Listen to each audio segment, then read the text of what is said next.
I know a lot of people who go fishing. I'm a man of a certain age. Like two angry rabbits fighting. Your mum. Losing my mind. So does drawing every day improve your mental health? Well, I think it does. And if you stay to the end of this video, I'll be giving you 10 tips on how to start your daily drawing practice. I was asked the other day how often I draw. And I had said, I try and draw every day. And that got me thinking about what happens when I don't draw. How do I feel when I don't do that? So if I'm not creating art, after a couple of days, I can feel a little bit restless, a little bit sort of fidgety. I've heard people who do running regularly, they feel the same way. If you do exercise all the time and you're not doing that exercise, you can end up feeling a little bit sort of fidgety. Life in the modern world can be somewhat anxious. Our attention spans, I feel, are being sort of compressed by social media in a way. So we all know that creating something, whether it's carpentry or cooking a lovely meal, makes us feel good. The problem is when you feel anxious, physically tired, it's quite hard to get off your butt and actually do something. Well, that's where sketching is great, because even after a hard day at work, or if you are very, very tired, it's something that you can do anyway. You can go to bed, and as long as you have the strength to pick up a pen, then you're away. One of the things I noticed about starting a regular drawing practice is as soon as I start drawing, I could feel that sense of restlessness, stroke boredom, slight anxiety just disappearing. So if you come home from work and you're feeling a bit restless or a bit stressed by life, doing a sketch, the first thing you do is you would sit and observe. So you will take 30 seconds and really look at whatever it is that you're drawing. And I think that first stage is a really important stage, because it's the first bit that slows your breathing. It just sort of calms you down. It sort of centers you a little bit.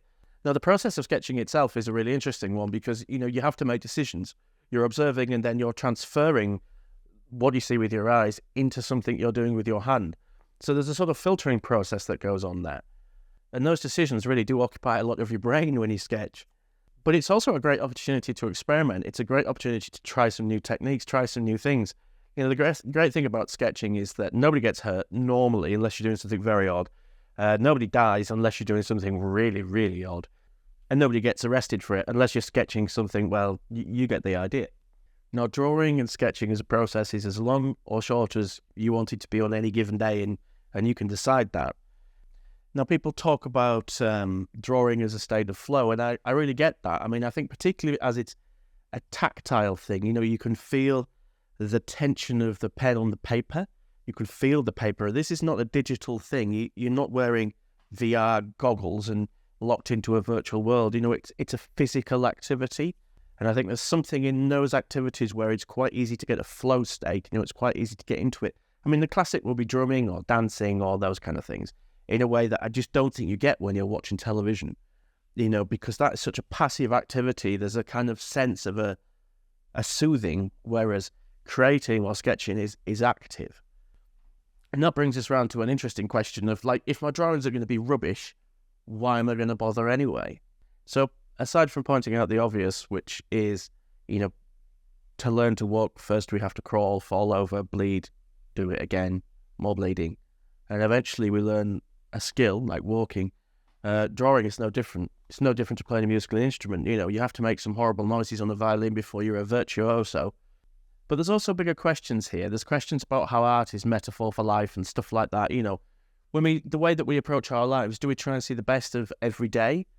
Do we try and see the good and the bad? Is it a journey or is it a destination? Because frankly, the destination looks pretty terminal. So do you see every art piece as a win or a loss? Or do you just see it as a step on a journey from A to B towards a lovely full sketchbook of ideas and creative scribbles? I think if you can look at your art and you can learn to see it for what it is, an enjoyable process with certain learning points as you go, then I think it really helps you in your life to see your life as the same sort of thing. It's a learning process. Comparison is the thief of joy. So you can always look at another artist and go, oh, so much better than me. You can always look at somebody else and the grass is always greener. Or you can just enjoy your own process. The fact is, it's a sort of virtuous circle. If you enjoy a hobby, you'll do it more, and then you'll get better, and then you'll do it more.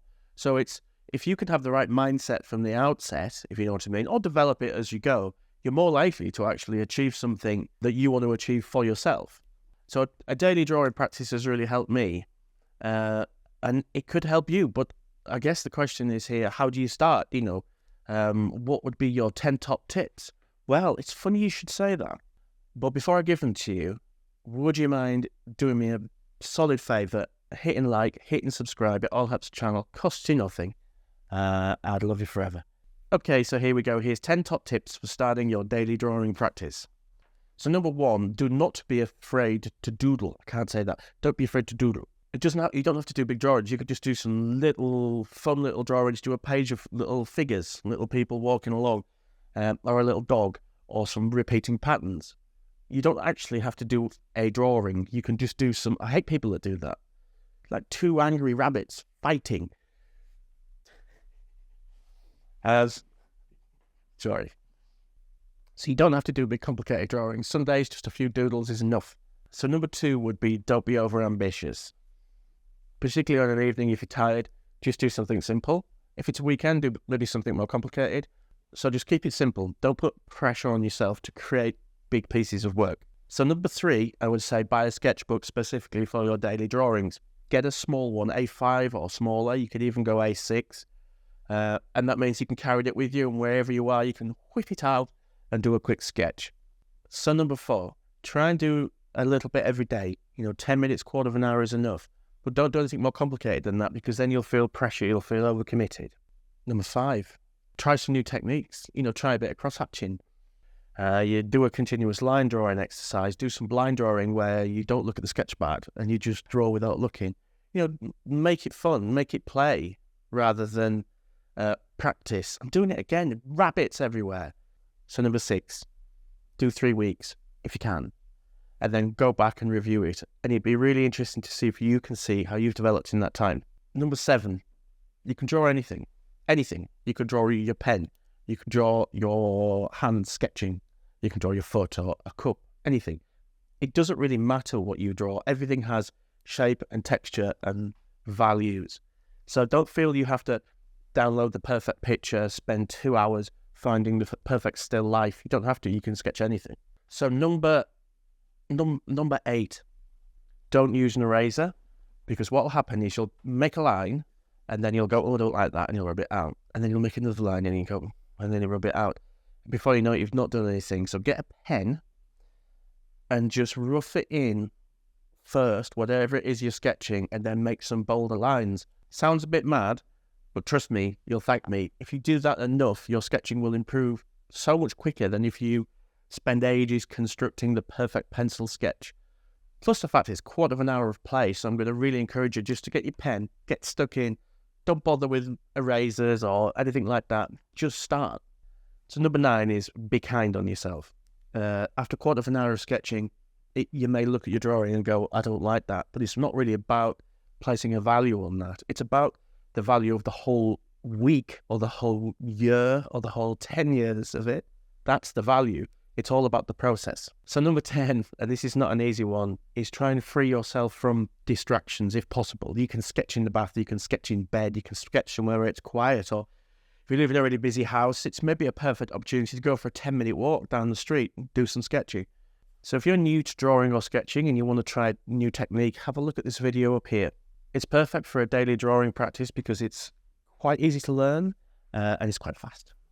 So do let me know in the comments how your art helps you. And I've got to go now because I'm desperate for a cup of tea. So I'll see you next time. Bye-bye. Now, your breath makes me think you've been eating something that's dead. Have you eaten something dead? Have you been eating dead things? Your breath smells.